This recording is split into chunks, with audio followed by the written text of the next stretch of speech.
जय Hind. UPSC prelims के point of view से एनवायरनमेंट अपने आप में बेहद इंपॉर्टेंट सब्जेक्ट है।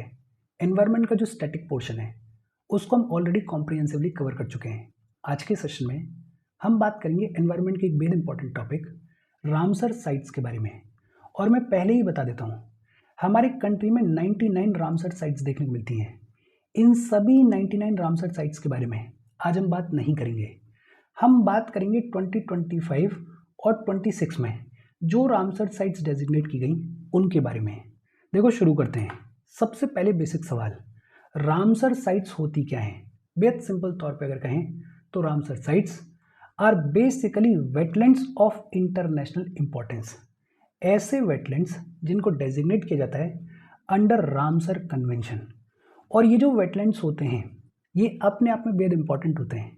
ये जो वेटलैंड्स होते हैं ये लंबे चौड़े फ्लोरा एंड फौना को सपोर्ट करते हैं। ये जो वेटलैंड्स होते हैं ये बड़ा इंपॉर्टेंट रोल प्ले करते हैं इकोलॉजी में, एनवायरनमेंट में और इकोसिस्टम में। और ऐसे वेटलैंड्स जिनको डेजिग्नेट कर दिया जाता है अंडर रामसर कन्वेंशन उनको बुलाया जाता है रामसर साइट्स। रामसर कन्वेंशन क्या है? रामसर कन्वेंशन एक इंटर गवर्नमेंटल ट्रीटी है जिसको 1971 में रामसर ईरान में अडॉप्ट किया गया था और इसीलिए इसको क्या बुलाया जाता है? रामसर कन्वेंशन बुलाया जाता है। ये जो रामसर कन्वेंशन है ये बेसिकली एक फ्रेमवर्क प्रोवाइड करता है वेटलैंड्स के कंजर्वेशन के लिए और वेटलैंड्स के वाइज यूज के लिए। ये जो रामसर कन्वेंशन है इसको अडॉप्ट किया गया था 2 फरवरी को और इसीलिए 2 फरवरी को वर्ल्ड वेटलैंड्स डे के तौर पे सेलिब्रेट किया जाता है। ये जो रामसर कन्वेंशन है इसको इंडिया ने कब रेटिफाई किया? इसको इंडिया ने 1982 में रेटिफाई किया। इंडिया ने 1982 में रामसर कन्वेंशन को रेटिफाई किया। इजी और सिंपल सी बातचीत है। हमारी कंट्री में 99 रामसर साइट्स देखने को मिलती हैं। ये जो रामसर साइट्स देखने को मिलती हैं इनसे रिलेटेड कुछ इंपॉर्टेंट फैक्ट्स भी हैं। ये जो फैक्ट्स हैं ये फैक्ट्स क्या कहते हैं? एक तो हमारे कंट्री में लार्जेस्ट रामसर साइट कौन सी देखने को मिलती है?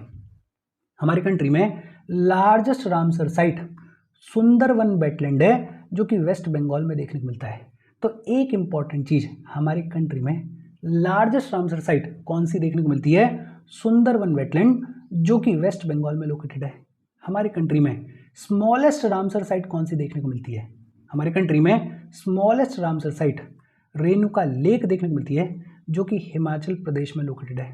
दूसरी इंपॉर्टेंट चीज, हमारी कंट्री में स्मॉलेस्ट रामसर साइट कौन सी है? रेणुका लेक जो कि हिमाचल प्रदेश में लोकेटेड है। हमारी कंट्री में ओल्डेस्ट रामसर साइट कौन सी देखने को मिलती है? हमारी कंट्री में oldest Ramsar site Chilka lake जो कि उड़ीसा में लोकेटेड है और केवलादेव घना नेशनल पार्क जो कि राजस्थान में लोकेटेड है। ये जो चिल्का लेक है और ये जो केवलादेव घना नेशनल पार्क है इन दोनों को रामसर साइट के तौर पे 1981 में डेजिग्नेट किया गया था। तो हमारी कंट्री में ओल्डेस्ट रामसर साइट कौन सी देखने को मिलती है? चिल्का लेक और केवलादेव घना नेशनल पार्क।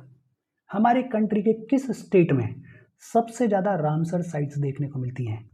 तमिलनाडु में सबसे ज़्यादा रामसर साइट्स देखने को मिलती हैं। तमिलनाडु के बाद दूसरे नंबर पे उत्तर प्रदेश आता है। तो हमारी कंट्री में किस स्टेट में सबसे ज़्यादा रामसर साइट्स देखने को मिलती हैं? तमिलनाडु में सबसे ज़्यादा रामसर साइट्स देखने को मिलती हैं। देखो, बहुत ही बेसिक सी चीज़ें हैं, लेकिन ये जो बेसिक सी चीज़ें हैं ये कभी कभार काम आ जाती हैं। मैं उम्मीद ये कर रहा हूँ कि इन सब के बारे में ऑलरेडी आपको पता होगा, ये सारी चीज़ें ऑलरेडी आपके दिमाग में होंगी। अच्छा, 2025 में और 26 में कई सारे वेटलैंड्स को रामसर साइट के तौर पर डेजिग्नेट किया गया, उनके बारे में बात कर लेते हैं। सबसे पहले बात की गई है साकरा कोटई बर्ड सेंचुरी के बारे में। ये जो साकरा कोटई बर्ड सेंचुरी है ये देखने को मिलती है तमिलनाडु में। साकरा कोटई बर्ड सेंचुरी कहाँ पे देखने को मिलती है? तमिलनाडु में देखने को मिलती है। ये बेसिकली एक मैन मेड इरिगेशन टैंक है। इंपॉर्टेंट है, मैन मेड इरिगेशन टैंक है जो कि रामनाथपुरम डिस्ट्रिक्ट में देखने को मिलता है। और ये जो इरिगेशन टैंक है इसमें पानी कहाँ से आता है? इसमें पानी वैगई रिवर की ट्रिब्यूटरीज से आता है। 2 इंपॉर्टेंट चीजें हैं, एक तो मैन मेड इरिगेशन टैंक है और दूसरा पानी कहाँ से आता है? वैगई रिवर की ट्रिब्यूटरीज से आता है। It serves as a major feeding and breeding ground for colonial nesting birds during monsoon. Basically एक लंबी चौड़ी बर्ड पॉपुलेशन को सपोर्ट करता है। साकरा कोटाई बर्ड सेंचुरी कहाँ पे देखने को मिलती है? तमिलनाडु में देखने को मिलती है। ये बेसिकली एक मैन मेड इरिगेशन टैंक है। मैन मेड है, ये इंपॉर्टेंट हो जाता है। पानी कहाँ से आता है? वैगई रिवर की ट्रिब्यूटरी से पानी आता है। दूसरा, थेर थंगल बर्ड सेंचुरी। ये जो थेर थंगल बर्ड सेंचुरी है, ये भी कहाँ पे लोकेटेड है? तमिलनाडु में लोकेटेड है। और ये जो थेर थंगल बर्ड सेंचुरी है, ये मोजाइक वेटलैंड है। मोजाइक वेटलैंड है, इसका मतलब क्या है कि कई सारे छोटे छोटे वेटलैंड से मिलके बना हुआ है। ये वेटलैंड बहुत ही छोटा सा है, लेकिन इकोलॉजिकली बेहद इंपॉर्टेंट है। कहाँ पे लोकेटेड है? रामनाथपुरम में लोकेटेड है। पानी कहाँ से आता है इसमें? वैगई रिवर और गुंडर रिवर से पानी आता है। ये बेसिकली सीजनल टैंक है। सीजनल टैंक है और इससे जो पानी मिलता है उसको बर्ड्स यूटिलाइज करती हैं। लंबी चौड़ी बर्ड्स की पॉपुलेशन को सपोर्ट करता है और जो एक्सेस वाटर होता है उसको एग्रीकल्चर में यूटिलाइज किया जाता है। थेर थंगल बर्ड सेंचुरी कहाँ पे देखने को मिलती है? तमिलनाडु में देखने को मिलती है। मोजाइक वेटलैंड है, बहुत ही छोटा सा है लेकिन इकोलॉजिकली रिच है। और पानी कहाँ से आता है? वैगई रिवर और गुंडर रिवर से इसके अंदर पानी आता है। फिर इसके बाद केचियोपल्री वेटलैंड। ये जो केचियोपल्री वेटलैंड है, ये कहाँ पे देखने को मिलता है? ये सिक्किम में देखने को मिलता है। ये जो केचियोपल्री वेटलैंड है, ये हाई ऑल्टीट्यूड टेम्परेट लेक है। और इसकी इंपॉर्टेंस क्या है? ये जो लेक है, it is sacred to both Buddhist and Hindus. Traditionally इसको क्या बुलाया जाता है? ट्रेडिशनली इसको विश फुलफिलिंग लेक बुलाया जाता है। विश फुलफिलिंग लेक किसको बुलाया जाता है? केचियोपल्री वेटलैंड को, जो कि कहाँ पे लोकेटेड है? सिक्किम में लोकेटेड है। फिर इसके बाद उदवा लेक बर्ड सेंचुरी। ये जो उदवा लेक बर्ड सेंचुरी है, ये कहाँ पे देखने को मिलती है? ये झारखंड में देखने को मिलती है। ये जो उदवा लेक बर्ड सेंचुरी है, ये natural Ganga back water wetland है। नेचुरल गंगा के जो बैक वाटर्स हैं उनसे बना हुआ वेटलैंड है, जो कि झारखंड के साहिबगंज डिस्ट्रिक्ट में देखने को मिलता है। ये जो वेटलैंड है, इसमें दो इंटरकनेक्टेड ऑक्सबो लेक्स देखने को मिलती हैं। ऑक्सबो लेक्स क्या होती हैं? आपको ऑलरेडी पता होगा, ज्योग्राफी में इसके बारे में बात होती है। कौन सी दो इंटरकनेक्टेड ऑक्सबो लेक्स देखने को मिलती हैं? एक बेरहल, बेरहल जो है वो शैलो ऑक्सबो लेक है, और दूसरी पटूरा, पटूरा जो है वो डीप ऑक्सबो लेक है। ये जो उदवा लेक बर्ड सेंचुरी है, इसकी इंपॉर्टेंस क्या है? It is the only bird sanctuary in Jharkhand. Jharkhand की इकलौती बर्ड सेंचुरी है ये उदवा लेक बर्ड सेंचुरी, और ये natural Ganga back water wetland है। इंपॉर्टेंट है, इसको ध्यान रखना, because it is the only bird sanctuary in Jharkhand. फिर इसके बाद किचन वेटलैंड। ये जो किचन वेटलैंड है, ये देखने को मिलता है राजस्थान में। ये जो किचन वेटलैंड है, ये दो वाटर बॉडीज से बना हुआ है। कौन कौन सी दो वाटर बॉडीज? एक रात्रि नदी और दूसरा विजय सागर तालाब। तालाब का मतलब होता है पॉन्ड और नदी का मतलब होता है रिवर। तो ये जो किचन वेटलैंड है, ये दो वाटर बॉडीज से मिलकर बना हुआ है। कौन कौन सी दो वाटर बॉडीज? एक रात्रि नदी और दूसरा विजय सागर तालाब। ये ड्राउट रेजिस्टेंट प्लांट स्पीशीज को सपोर्ट करता है और लगभग more than 150 species of birds को भी सपोर्ट करता है। यहाँ पे एक बड़ी इंपॉर्टेंट माइग्रेटरी बर्ड देखने को मिलती है, जिसका नाम क्या है? डिमोशले क्रेन्स। डिमोशले क्रेन्स जो है वो एक बड़ी इंपॉर्टेंट माइग्रेटरी बर्ड है, जो कि देखने को मिलती है किचन वेटलैंड पे। फिर मेनार वेटलैंड। ये जो मेनार वेटलैंड है, ये भी राजस्थान में देखने को मिलता है। और ये जो मेनार वेटलैंड है, ये 3 पॉइंट से मिलकर बना हुआ है। कौन कौन से 3 पॉइंट से मिलकर बना हुआ है? एक ब्रह्म तालाब है, दूसरा दंद तालाब है और तीसरा खेरोदा तालाब है। 3 पॉइंट से मिलकर बना हुआ है। कौन कौन से? ब्रह्म तालाब, दंद तालाब और खेरोदा तालाब। ये जो मेनार वेटलैंड है, ये जाना जाता है बर्ड स्पीशीज को, बर्ड पॉपुलेशन को सपोर्ट करने के लिए। यहाँ पे कई सारी क्रिटिकली एंडेंजर्ड बर्ड स्पीशीज देखने को मिलती है। जैसे यहाँ पे व्हाइट रम्ड वल्चर देखने को मिलता है, यहाँ पे लॉन्ग बिल्ड वल्चर देखने को मिलता है। तो ये जो मेनार वेटलैंड है, ये अपने आप में इंपॉर्टेंट है। फिर गोकुल जलाशय। ये जो गोकुल जलाशय है ये बिहार में देखने को मिलता है। ये जो गोकुल जलाशय है ये ऑक्सबो लेक है, ऑक्सबो लेक है और गंगा रिवर के सदर्न एज पे लोकेटेड है। और ये जो गोकुल जलाशय है ये आसपास के विलेजेस के लिए नेचुरल फ्लड बफर के तौर पे काम करता है और मोर देन 50 बर्ड स्पीशीज को सपोर्ट करता है। ये जो गोकुल जलाशय है ये ऑक्सबो लेक है और गंगा रिवर के सदर्न एज पे देखने को मिलता है। फिर उदयपुर झील, ये जो उदयपुर झील है ये भी बिहार में देखने को मिलती है। ये जो उदयपुर झील है ये भी बिहार में देखने को मिलती है और ये बॉर्डर शेयर करती है उदयपुर वाइल्ड लाइफ सेंचुरी से। उदयपुर वाइल्ड लाइफ सेंचुरी के जो डेंस फॉरेस्ट हैं उनसे ये बॉर्डर शेयर करती है towards the north side and towards the west side. ये जो उदयपुर झील है ये नेचुरल ऑक्सबो लेक है जो कि फॉर्म हुई है गंडकी रिवर की वजह से। कौन सी रिवर की वजह से फॉर्म हुई है? गंडकी रिवर की वजह से फॉर्म हुई है। देखो मोटे मोटे तौर पे याद रखो, केचियो पलरी वेटलैंड सिक्किम में देखने को मिलता है, उदवा लेक बर्ड सेंचुरी झारखंड में देखने को मिलती है और ये इकलौती बर्ड सेंचुरी है झारखंड की। किचन वेटलैंड राजस्थान में देखने को मिलता है, मीनार वेटलैंड ये भी राजस्थान में देखने को मिलता है, गोकुल जलाशय ये बिहार में देखने को मिलता है और उदयपुर झील ये भी कहाँ पे देखने को मिलती है? ये भी बिहार में देखने को मिलती है। फिर इसके बाद गोगाभील लेक, ये जो गोगाभील लेक है ये बिहार में देखने को मिलती है। ये जो गोगाभील लेक है it is part of trans Gangetic plains of Bihar. Bihar में जो ट्रांस गेंजेटिक प्लेन्स देखने को मिलते हैं उनका पार्ट है गोगाभील लेक। ये जो गोगाभील लेक है ये भी ऑक्सबो टाइप का वेटलैंड है, ऑक्सबो टाइप का वेटलैंड है। इसके नॉर्थ ईस्ट साइड में रिवर महानदा देखने को मिलती है और इसके साउथ में रिवर गंगा देखने को मिलती है।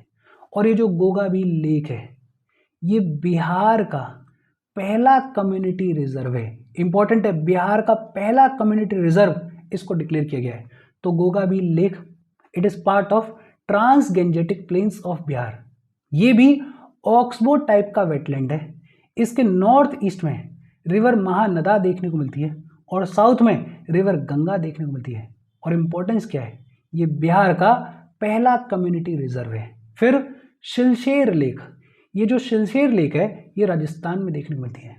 ये जो सिलचेर लेक है ये ह्यूमन मेड लेक है, ह्यूमन मेड वेटलैंड है। तो एक इंपॉर्टेंट चीज़ क्या हो जाती है कि ये जो सिलचेर लेक है ये ह्यूमन मेड है। ये सरिस्का टाइगर रिजर्व के बफर जोन में लाई करती है। ये जो सिलचेर लेक है ये सेमी एरिड जोन में लोकेटेड है और सेमी एरिड जोन में लोकेटेड है तो इम्पॉर्टेंट वाटर सोर्स के तौर पर सर्व करती है। ये कंस्ट्रक्ट की गई है, बनाई गई है रूपरेल रिवर की ट्रिब्यूटरी के ऊपर। रूपरेल रिवर की ट्रिब्यूटरी के ऊपर बनाई गई है ये सिलचेर लेक। ये जो सिलचेर लेक है ये ह्यूमन मेड लेक है, ये इंपॉर्टेंट है। फिर इसके बाद कोपरा जलाशय, ये जो कोपरा जलाशय है ये छत्तीसगढ़ में देखने को मिलता है। और कोपरा जलाशय इंपॉर्टेंट क्यों है? ये इंपॉर्टेंट है बिकॉज ये फर्स्ट रामसर साइट है छत्तीसगढ़ से। छत्तीसगढ़ से पहली रामसर साइट है कोपरा जलाशय। ये जो कोपरा जलाशय है ये रिवर महानदी के अपर कैचमेंट रीजन में लोकेटेड है। ये जो कोपरा जलाशय है ये more than 60 migratory bird species को सपोर्ट करता है। यहाँ पे more than 60 migratory bird species देखने को मिलती हैं। कोपरा जलाशय कहाँ पे देखने को मिलता है? छत्तीसगढ़ में देखने को मिलता है। इंपॉर्टेंट क्यों है? बिकॉज छत्तीसगढ़ की पहली रामसर साइट है कोपरा जलाशय। ये जितनी भी रामसर साइट्स के बारे में अभी तक हमने बात की है इन सबको 2025 में डेजिग्नेट किया गया था। 2026 की अगर बात करें तो एक पटन बर्ड सेंचुरी है। ये जो पटन बर्ड सेंचुरी है ये उत्तर प्रदेश में देखने को मिलती है। ये जो पटन बर्ड सेंचुरी है ये smallest bird wild life sanctuary है उत्तर प्रदेश की। सबसे छोटी वाइल्ड लाइफ सेंचुरी है उत्तर प्रदेश की पटन बर्ड सेंचुरी। ये जो पटन बर्ड सेंचुरी है ये सेंट्रल एशियन फ्लाईवे पे लाई करती है। तो यहाँ पे खूब सारी माइग्रेटरी बर्ड्स देखने को मिलती हैं। जो सबसे कॉमन माइग्रेटरी बर्ड यहाँ पे देखने को मिलती है वो है northern Pintail. Northern Pintail is the most common migratory bird which is seen in the Patan bird sanctuary. Patan bird sanctuary अभी रिसेंटली डेजिग्नेट की गई है तो इंपॉर्टेंट है। उत्तर प्रदेश की सबसे छोटी वाइल्ड लाइफ सेंचुरी है। सेंट्रल एशियन फ्लाईवे पे लाई करती है। यहाँ पे कई सारी माइग्रेटरी बर्ड्स देखने को मिलती हैं। सबसे कॉमन माइग्रेटरी बर्ड कौन सी देखने को मिलती है? नर्दर्न पिनटेल देखने को मिलती है। फिर इसके बाद चारीधांध वेटलैंड कंजर्वेशन रिजर्व। ये जो चारीधांध वेटलैंड कंजर्वेशन रिजर्व है ये गुजरात में देखने को मिलता है। गुजरात में एक बनी ग्रासलैंड्स देखने को मिलते हैं, एरिड बनी ग्रासलैंड्स देखने को मिलते हैं रन ऑफ कच्छ के पास में। ये जो एरिड बनी ग्रासलैंड्स हैं इनके एज पे, इनके किनारे पे लोकेटेड है ये चारीधांध वेटलैंड कंजर्वेशन रिजर्व, और ये गुजरात का सबसे पहला कंजर्वेशन रिजर्व है। ये इसकी इंपॉर्टेंस हो जाती है। ये सीजनल डेजर्ट वेटलैंड है। सीजनल डेजर्ट वेटलैंड है, इसका मतलब क्या है कि इसमें पानी सिर्फ मॉनसून सीजन में देखने को मिलता है। और ये जो चारीधांध वेटलैंड कंजर्वेशन रिजर्व है ये कई सारे एंडेंजर्ड स्पीशीज को सपोर्ट करता है, जैसे कॉमन क्रेन्स को सपोर्ट करता है, ग्रेट फ्लेमिंगोज को सपोर्ट करता है। इंपॉर्टेंस क्या है इसकी? इंपॉर्टेंस ये है कि गुजरात का सबसे पहला कंजर्वेशन रिजर्व है और ये सीजनल डेजर्ट वेटलैंड है। फिर इसके बाद शेख झील बर्ड सेंचुरी। ये जो शेख झील बर्ड सेंचुरी है ये उत्तर प्रदेश में लोकेटेड है और इसको अभी रिसेंटली डेजिग्नेट किया गया है और इसको रिकॉग्नाइज किया गया है as 99th Ramsar site of our country. Uttar Pradesh में जो अलीगढ़ नाम का शहर है उससे लगभग 15 किलोमीटर दूर है ये शेख झील बर्ड सेंचुरी। ये जो शेख झील बर्ड सेंचुरी है ये फ्रेश वाटर पेरेनियल झील है। फ्रेश वाटर और पेरेनियल मतलब 12 महीने इसमें पानी देखने को मिलता है। ये कनेक्टेड है अपर गंगा कैनाल सिस्टम से। मोर देन 200 बर्ड स्पीशीज यहाँ पे देखने को मिलती हैं और इनमें से बहुत सारी माइग्रेटरी बर्ड्स हैं। ये जो शेख झील बर्ड सेंचुरी है ये सेंट्रल एशियन फ्लाईवे पे लोकेटेड है। सेंट्रल एशियन फ्लाईवे जो कि एक बड़ा ही मेजर माइग्रेटरी रूट है। तो 99th लेटेस्ट रामसर साइट हमारी कंट्री की कौन सी है? शेख झील बर्ड सेंचुरी। ये फ्रेश वाटर पेरिनियल झील है और इसके साथ पिछले 2 साल में जिन भी साइट्स को रामसर साइट के तौर पर डेजिग्नेट किया गया है उनके बारे में हमने पढ़ लिया। देखो रटने की ज़रूरत नहीं है, लेकिन हाँ 20-25 मिनट में जो बेसिक चीज़ें हैं उनको दिमाग में सेट कर लेना। कोई डाउट हो कमेंट करके पूछ लेना। Thank you very much.